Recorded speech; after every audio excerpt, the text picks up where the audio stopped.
Dans les profondeurs de l'Afrique de l'Ouest du XIXe siècle, alors que les puissances européennes traçaient les contours de leurs empires coloniaux à coups de traités iniques et de fusils, une figure émergea avec force et détermination, Samori Touré. Général redouté, stratège hors pair, il a tenu tête à l'armée coloniale française pendant près de 20 ans, bâtissant un empire et un mythe. Mais qui était vraiment l'Almami Samori Touré? Dans cette vidéo, on te raconte l'histoire vraie d'un homme que même la France a redouté jusqu'au bout. Installe-toi, abonne-toi, et plonge dans une page brûlante de l'histoire africaine.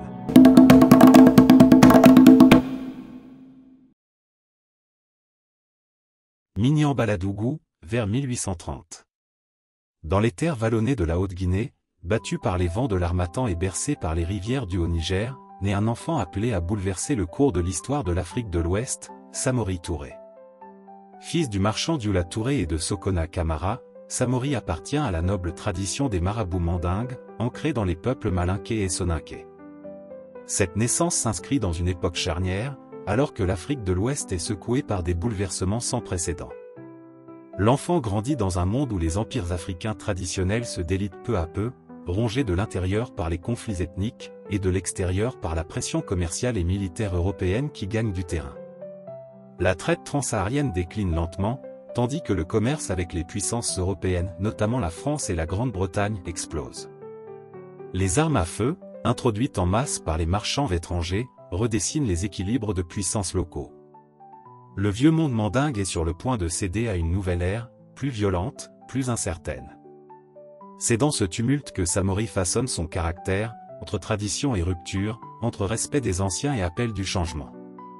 Bien qu'issu d'une famille convertie au paganisme, il baigne très tôt dans un univers culturel métissé, où l'islam, les croyances ancestrales et les valeurs guerrières cohabitent. Il hérite de ses origines Dioula un sens affûté du commerce et du voyage, mais c'est le feu de l'injustice qui, très jeune, va embraser son destin. L'année 1848 marque un tournant tragique dans la vie du jeune Samori. Il n'est encore qu'un adolescent lorsque sa mère, Sokona Kamara, est capturée lors d'un raid dévastateur mené par Sori Bourama, membre du puissant clan Cissé.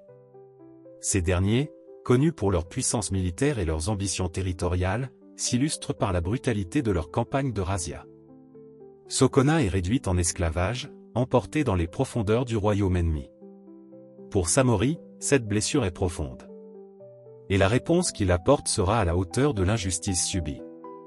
Incapable de payer la rançon exigée, il prend une décision radicale, il se livre lui-même au Cissé. Mais pas comme captif.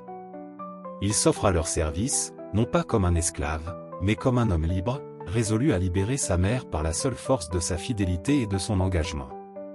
Cette période, restée gravée dans les mémoires par la tradition mandingue, durera symboliquement 7 ans, 7 mois et 7 jours. Au cours de ces longues années, Samori apprend à manier les armes, à lire les stratégies de guerre, à comprendre les forces et les faiblesses de ses ennemis. Son immersion dans l'univers guerrier des Cissé le forme à la dure école de la discipline militaire, tout en nourrissant en lui une soif de justice et de revanche.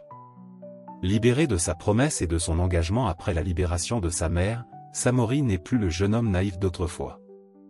Il est devenu un fin stratège, un meneur d'hommes, un soldat aguerri. Refusant de retourner immédiatement chez lui, il choisit de poursuivre son apprentissage de la guerre. Il se met au service d'un autre souverain local, Bitike Swané, roi du Toron, un royaume voisin secoué par des rivalités internes et des pressions extérieures. Là encore, Samori se distingue par sa bravoure et son sens de l'organisation militaire. Pendant 2 années supplémentaires, il s'engage dans les rangs de Saransouar Mori, le redouté Fama, chef des Bérétés, une tribu rivale des Cissé. Cette période est marquée par une succession de campagnes militaires où Samori confirme sa réputation de chef tacticien. Mais au fil des conflits, une idée mûrit en lui, il ne veut plus servir les desseins des autres. Il souhaite désormais fédérer son propre peuple, les Kamara, autour d'un projet d'autonomie et de résistance. En 1861, à Diala, dans le Wassoulou, Samori franchit une nouvelle étape, il est proclamé Kélétigui, c'est-à-dire chef de guerre, par les siens. Cette fonction, profondément respectée dans les sociétés mandingues, consacre sa légitimité et son charisme. Devant ces hommes, il prête un serment solennel, il protégera son peuple, les Kamara, contre toutes les menaces, notamment les Cissé et les Bérétés. Cette promesse devient le fondement d'un destin impérial. Comprenant que la survie de son peuple ne dépendra ni des alliances éphémères ni des faveurs des puissants, Samori Touré met en œuvre une transformation radicale, il fonde sa propre armée. Contrairement aux bandes armées classiques de l'époque, fondées sur l'appartenance tribale ou religieuse, son armée est professionnelle, disciplinée, organisée autour de grades militaires inspirés des modèles anciens mandingues et adaptés aux réalités du moment. Il recrute parmi ses proches frères, cousins, amis d'enfance, mais également parmi les jeunes volontaires issus d'autres régions du Wassoulou. Cette force militaire deviendra le socle de son autorité politique future. L'armée de Samori se structure en unités de fantassins, de cavaliers et de tireurs, équipés progressivement d'armes à feu achetées sur les côtes via les circuits commerciaux qu'il contrôle habilement. Sa stratégie repose à la fois sur la guerre de mouvement, l'embuscade et la mobilité. Visionnaire, il comprend que l'art de la guerre dans l'Afrique de la fin du XIXe siècle repose autant sur la maîtrise des armes modernes que sur la capacité à motiver et unifier des peuples fragmentés. Mais Samori n'est pas seulement un guerrier. Il est aussi un diplomate, un commerçant et un bâtisseur d'État. Il tisse patiemment des alliances, marie ses fils à des familles influentes, négocie avec les leaders religieux musulmans et s'assure du soutien des commerçants d'Youla, dont il connaît parfaitement les codes et les réseaux. Il développe des routes commerciales, sécurise les échanges, impose des taxes équitables, ce qui attire les marchands vers son territoire. L'économie locale prospère. Très tôt, il comprend l'importance de l'islam comme outil d'unification. Il entame un retour à l'islam et encourage sa propagation dans l'ensemble du Wassoulou, consolidant ainsi la cohésion de son empire naissant. Samori ne se contente plus de défendre son peuple, il commence à poser les jalons d'un véritable État souverain. Au fil des années 1860 et 1870, Samori étend progressivement son influence sur l'ensemble du Haut-Niger. Sa capitale, Bissandougou, devient un centre névralgique du pouvoir, et plus tard, Kankan s'imposera comme l'autre joyau de son empire. L'espace qu'il contrôle s'élargit rapidement, du sud du Mali à la Moyenne-Guinée, en passant par le nord-ouest de la Côte d'Ivoire. Cet empire, qu'on appellera l'empire du Wassoulou, n'est non pas d'une conquête éclair, mais d'une volonté méthodique, d'un tissu d'alliance et de la fidélité de ses soldats. Alors que les contours de son ambition prennent forme dans les vastes savanes du Mandé, Samori Touré doit bientôt affronter sa première épreuve de feu. Le destin veut qu'à cette époque, dans le sud du Mandé, deux royaumes puissants dominent les hautes terres, celui de Diamoro Hadji Diakité, maître du Wassolon, et celui de Worokodo Famoudou. Deux chefs redoutés et influents qui voient d'un mauvais œil l'émergence de ce jeune chef de guerre Touré, bâtisseur d'un royaume fondé sur l'islam et la centralisation militaire. Pour eux, Samori est un intrus, un danger à éliminer avant qu'il ne devienne trop puissant. Les deux souverains, pourtant souvent rivaux, choisissent de s'unir pour affronter ce nouvel acteur qu'ils qualifient d'imposteur. Leur objectif est clair, stopper Samori avant que sa révolution religieuse, politique et militaire ne s'enracine dans leur région. Un affrontement est alors planifié. Les armées des deux royaumes convergent vers un champ de bataille, prêtes à livrer bataille à l'aube. Mais Samori, maître en stratégie autant qu'en rhétorique, comprend qu'un affrontement frontal pourrait lui coûter cher. La veille du combat, il se rend de nuit, discrètement, dans le camp de Diamoro Hadji. Là, dans l'obscurité, il joue une carte aussi audacieuse qu'intelligente. Il parle au roi avec calme et respect. Il lui rappelle leur foi commune. Hadji, tuez peu les musulmans. Moi, je suis Touré, issu du Mandé et aussi musulman. Comment pouvons-nous, deux frères dans la foi, croiser les armes?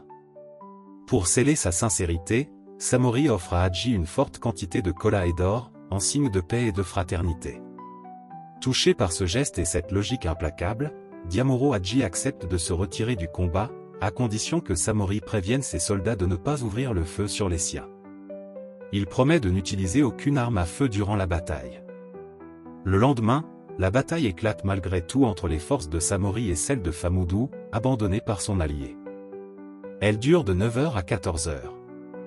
Famoudou, malgré son courage, est défait. Il est capturé. Samori, vainqueur, regagne ses terres. Diamoro, lui, repart avec l'or en poche.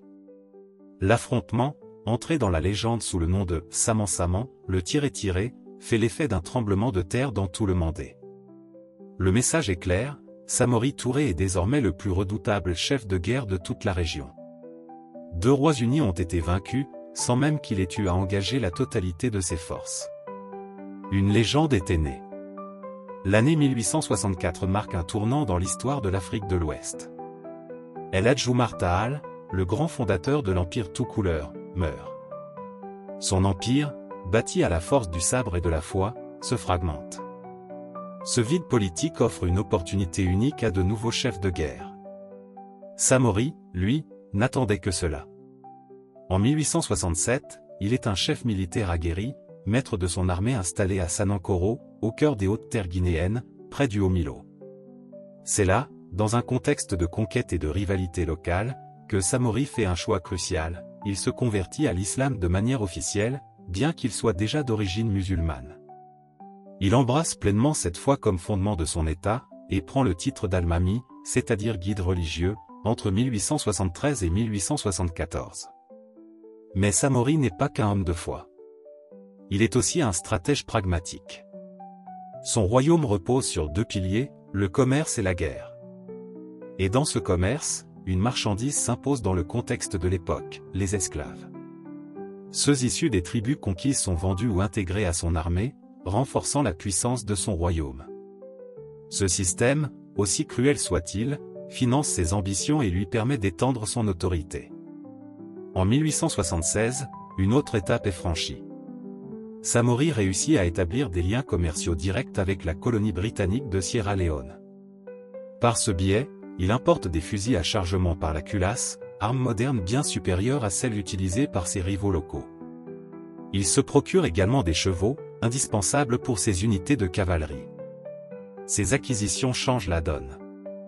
Samori Touré n'est plus un simple chef local, il devient un seigneur de guerre à l'armement moderne, capable de rivaliser avec n'importe quelle puissance régionale. Fort de ses succès militaires et de ses nouvelles ressources, Samori s'autoproclamait en 1878, Fama, c'est-à-dire dirigeant militaire ou empereur de son propre royaume.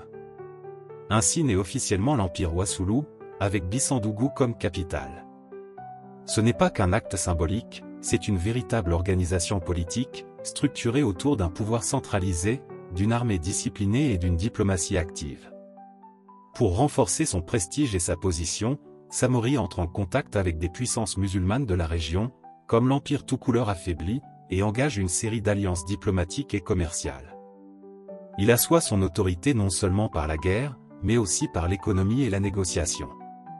En 1881, une nouvelle conquête majeure vient consolider son empire, la prise de Kankan. Cette ville est un carrefour essentiel du commerce dioula, notamment pour la noix de kola, précieuse dans toute l'Afrique de l'Ouest. Contrôler Kankan, c'est maîtriser les routes commerciales et dominer l'économie régionale.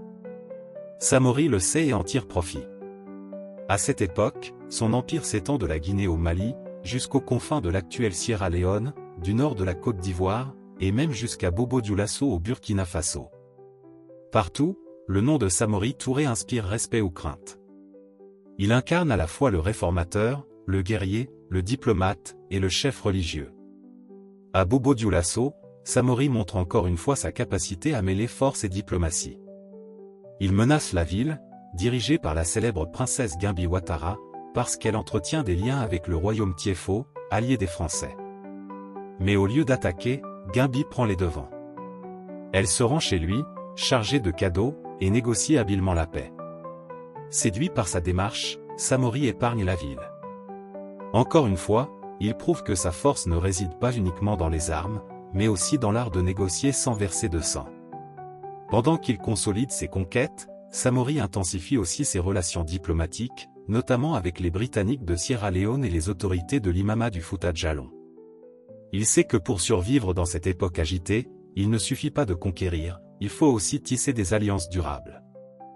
À la fin des années 1870, l'armée de Samori change de visage. Elle passe d'un système féodal classique à un modèle moderne, inspiré des armées européennes. Les troupes sont structurées, disciplinées, armées de fusils modernes, et menées par une chaîne de commandement rigoureuse. Samori, toujours en avance sur son temps, comprend que seule une armée réformée peut faire face aux menaces futures, notamment la France, qui commence à lorgner dangereusement vers son empire. À la fin des années 1870, alors que l'empire Wassoulou se solidifie sous la férule de Samori Touré, un nouvel orage s'annonce à l'horizon, l'expansion coloniale française. Parti de l'est du Sénégal, l'empire colonial français avance lentement, mais sûrement, vers les rives du Haut-Niger et le bassin du Nil. Dans son ambition d'atteindre les rives du Soudan actuel et de connecter ses bases en Côte d'Ivoire, la France va immanquablement croiser le chemin du maître de guerre africain qui, lui aussi, étend son influence vers le sud. Mais ce choc des ambitions n'est pas seulement stratégique. Il est aussi culturel et spirituel. Là où Samori Touré impose l'islam et des quotas de captifs dans les régions nouvellement conquises, les populations animistes de Côte d'Ivoire résistent farouchement. Et ces résistances deviennent autant de brèches par lesquelles les Français vont s'immiscer. En février 1882, la confrontation éclate. Une armée française attaque une unité samorienne en train d'assiéger Kénira. L'affrontement est brutal, mais Samori, fin tacticien, réussit à repousser l'attaque. Cette victoire, bien que modeste, galvanise ses troupes et prouve que l'armée coloniale n'est pas invincible. Conscient néanmoins que les assauts directs ne suffiront pas à contenir les ambitions françaises, Samori adopte une stratégie plus complexe. Il commence par étendre son empire vers le sud, afin d'établir une ligne d'échange et de secours en direction du Libéria. Ce corridor est vital pour maintenir l'accès aux armes, chevaux et autres ressources. Lorsque le gouverneur français du Soudan, Antoine Combe, tente en 1885 de s'emparer des précieuses mines d'or de Buré, Samori passe à l'offensive. Il divise ses forces en 3 colonnes mobiles qui, par des attaques éclairs, menacent dangereusement les lignes d'approvisionnement françaises. Contraints de battre en retraite, les Français réalisent qu'ils font face à un ennemi redoutable. Mais Samori est lucide. Il comprend que cette guerre prolongée affaiblit son empire. Plutôt que de risquer l'effondrement, il opte pour une négociation tactique. Le 28 mars 1886, un traité de paix est signé avec la France. Le texte reconnaît l'existence d'une zone d'influence française sur la rive gauche du Niger, mais pour Samori, ce n'est qu'un sursis. Il utilise cette trêve pour restructurer son armée, affiner ses alliances, et renforcer ses positions. À peine un an plus tard, la guerre reprend. En 1887, Samori dispose d'une armée organisée comme jamais, entre 30 000 et 35 000 fantassins, structurée en pelotons et compagnies, et près de 3 000 cavaliers, déployés en escadrons de 50 hommes. Cette force disciplinée est prête à livrer une guerre de mouvement contre les troupes françaises. Mais les Français changent eux aussi de tactique. Plutôt que d'affronter Samori de front, ils exploitent les révoltes animistes dans les territoires conquis. Ces rébellions internes fragilisent l'autorité de l'Almami. Confronté à plusieurs fronts à la fois, Samori est contraint, entre 1886 et 1889, de signer plusieurs traités défavorables. À Bissandougou, puis à Niaka, il doit céder de larges portions de ses territoires. En mars 1891, la France décide d'en finir. Une expédition dirigée par le colonel Archinard se dirige vers Cancan, l'un des bastions économiques et religieux de l'empire de Samori. Les fortifications de la ville sont obsolètes face à l'artillerie moderne. Samori le sait. Il évite l'affrontement statique et choisit la mobilité. Sa stratégie fonctionne un temps, il remporte une série de victoires contre des colonnes françaises isolées, notamment à Dabadougou en septembre. Mais l'ennemi reste solidement ancré au cœur du territoire Wassoulou. En juin 1892, un nouveau coup dur s'abat, le colonel Humbert, successeur d'Archinard, parvient à capturer Bissandougou, la capitale impériale. Samori perd non seulement un symbole de pouvoir, mais aussi un centre logistique majeur. Pire encore, les Britanniques, qui jusqu'ici lui vendaient des armes via la Sierra Leone, stoppent leur livraison. En vertu de la Convention de Bruxelles de 1890, les ventes d'armes aux royaumes africains sont désormais interdites pour lutter contre l'esclavage. Samori, chef d'un empire esclavagiste, se retrouve ainsi doublement isolé, politiquement encerclé, militairement affaibli. Face à cette pression écrasante, Samori décide de se replier. En 1893, il quitte le Wassoulou et établit son nouveau siège à Dabakala, dans la région du Baoulé Nord, en Côte d'Ivoire. Dans le village de Kotia-Kofikro, il conclut un pacte de non-agression avec les chefs baoulés. En échange de la paix, il transforme le marché local en un véritable centre de vente d'esclaves. À partir de 1894, tous les captifs issus des campagnes samoriennes y sont vendus, principalement à des chefs baoulés et gourous. Ce commerce alimente les finances de son empire en exil. En janvier 1895, une colonne française conduite par Monteil tente d'attaquer Samori. Mais cette fois encore, l'Almami repousse les assaillants. Entre juillet 1895 et janvier 1896, il prend le contrôle du pays Zabro, du Diamant et d'une partie du Gonja. Par cette reconquête progressive, il bâtit un nouvel empire, ancré entre l'arrière-pays ivoirien et les marches de l'Ashanti. Mais cette renaissance impériale n'est qu'un répit temporaire. Les Français, désormais déterminés à contrôler l'ensemble de l'Afrique de l'Ouest, resserrent leur étau. Samori, qui se bat depuis plus de 10 ans contre la plus puissante armée coloniale du continent, commence à manquer d'alliés, d'armes et d'énergie. Sa stratégie d'épuisement n'est plus suffisante face à la ténacité française et à la modernisation rapide de leurs troupes. Acculé, traqué et épuisé par des années de guerre asymétrique contre les colonnes françaises, le vieux stratège refuse de se rendre sans livrer une dernière leçon de résistance.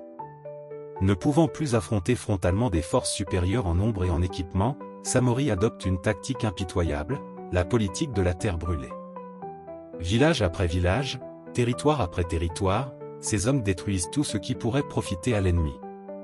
C'est un sacrifice cruel, mais nécessaire à ses yeux. En incendiant ses propres terres, il prive les troupes françaises de ravitaillement et de gîtes.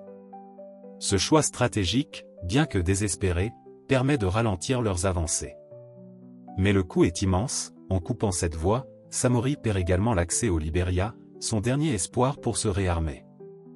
Replié, il tente alors de se fondre dans les terres profondes de l'actuelle Côte d'Ivoire. Il progresse vers l'est, suivant les cours du Bandama puis du Comoé, traversant des zones inhospitalières, évitant les affrontements directs, et comptant sur les forêts épaisses et les reliefs pour se dissimuler. À ce moment-là, l'armée française relâche sa traque. Le nouveau sanctuaire de Samori n'apparaît plus comme un enjeu stratégique. Les troupes coloniales préfèrent concentrer leurs efforts ailleurs. Samori, semble-t-il, s'est effacé du théâtre de la conquête. Mais le silence n'est que provisoire. Au printemps de 1898, un événement va changer la donne. L'un des fils de Samori lance une attaque foudroyante contre un bataillon français, qui l'anéantit totalement. Cette opération, sans doute motivée par l'honneur ou la vengeance, déclenche une campagne de représailles immédiate. Pour les Français, il ne s'agit plus seulement d'une chasse, mais d'une expédition punitive destinée à en finir définitivement avec l'Almami rebelle. Au petit matin du 29 septembre 1898, alors que le camp de Samori dort encore dans les environs de Biankouma, Guélémou, une colonne légère de 200 tirailleurs africains, menée par le capitaine Henri Gouraud, surgit silencieusement. L'effet de surprise est total. Pas un seul coup de feu n'est tiré. Samori Touré, âgé et affaibli, est capturé sans résistance. À ses côtés, ses fils, ses généraux, ses marabouts et les derniers 1800 sofas de son armée sont faits prisonniers. La fin de l'empire de Samori vient de se jouer dans le silence de l'aube. Déchu de son titre, Samori est conduit par les Français vers la côte. Il ne sera ni exécuté ni jugé. La République française préfère l'exil à la potence, par crainte qu'un martyr ne galvanise d'autres révoltes. Le résistant est déporté au Gabon, loin de ses terres et de ses racines. Il y est retenu à Ndjolé, une localité perdue dans la province du Moyen-Ogooué. Là, dans la chaleur humide d'un pays qu'il ne connaît pas, l'Almami dépérit lentement, loin de son peuple, loin de son armée, loin de son rêve. Le 2 juin 1900, Samori Touré meurt en captivité, terrassé par une pneumonie. Aucun chant de guerre, aucun tam-tam ne résonne pour saluer sa mémoire. Le silence, une fois encore, entoure la chute du lion. Mais la mort physique de Samori ne signe pas la fin de son épopée. Très vite, la mémoire de l'Almami devient légendaire.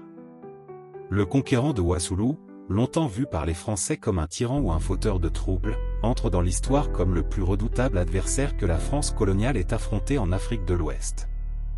Les historiens post-coloniaux, tout comme les penseurs panafricanistes, redessinent son image. Il devient le héros de la résistance, le défenseur d'une Afrique libre, le symbole de la dignité et de la souveraineté noire face à l'envahisseur. Son nom résonne au-delà des frontières de la Guinée, dans toutes les anciennes colonies françaises. On évoque la rigueur de sa discipline militaire, sa stratégie implacable, mais aussi sa capacité à négocier quand il le fallait, à rebondir malgré les défaites, et à s'adapter aux circonstances les plus hostiles. Aujourd'hui encore, des monuments, des rues et même des îles portent le nom de Samori Touré. À Njolé, au Gabon, où il rendit son dernier souffle, une île porte désormais son nom, l'île Almami Samori Touré. À Bamako, un parc est dédié à ses Sofa, les soldats fidèles qui l'accompagnèrent jusqu'au bout. Dans les écoles d'Afrique de l'Ouest, son nom est enseigné non comme celui d'un simple chef de guerre, mais comme un repère historique, un symbole de bravoure et d'autodétermination. Ainsi s'achève la trajectoire de Samori Touré, l'Almami du Wassoulou, né dans la poussière d'un empire en formation, mort en exil, mais vivant à jamais dans la mémoire collective africaine. Résistant, conquérant, stratège, visionnaire, il a défié l'ordre colonial avec une ténacité rare. Son nom restera gravé dans l'histoire comme l'un des derniers lions d'Afrique, debout face à l'invasion, les armes à la main, la fierté dans le cœur. Si cette épopée vous a touché, n'oubliez pas de liker, de partager cette vidéo et surtout de vous abonner à la chaîne pour ne rien manquer des grandes figures qui ont marqué l'histoire de l'Afrique et du monde. À très bientôt pour une nouvelle légende.